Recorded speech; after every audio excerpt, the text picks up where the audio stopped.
bien avant de suivre à la lettre les conseils de Michel Sim, ORL de formation.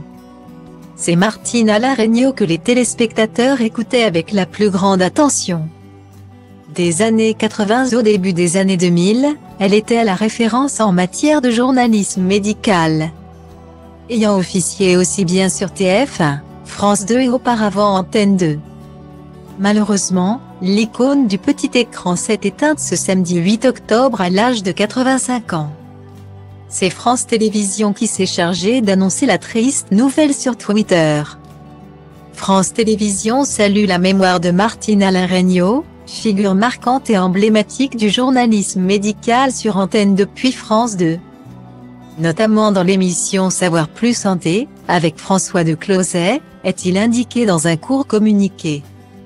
Pour l'heure, les causes de sa disparition n'ont pas été précisées. Née le 2 mars 1937 à Abbeville, dans la Somme, Martine Alain Regnault a toujours officié dans le journalisme médical.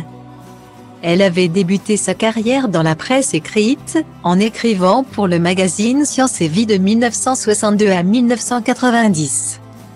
Au fil des années, elle avait été promue responsable de la rubrique Biologie, Médecine et Sciences naturelles de cette publication. En parallèle, elle avait également travaillé pour le journal Le Monde. Avant de s'orienter vers une carrière à la télévision, elle avait ainsi été grand reporter santé.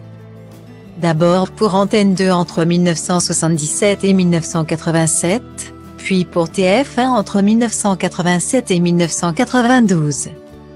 Parmi ses plus grands succès, on compte surtout le magazine Savoir Plus Santé, qu'elle a présenté avec François de Closet de 1992 à 2004, mais aussi l'émission Viva la vie avec Philippe Risoli, ainsi que Télécalories avec Frédéric Lopage, sans compter les nombreuses émissions événementielles qu'elle a animées autour de grands sujets de santé comme le cancer, le sida ou encore la toxicomanie.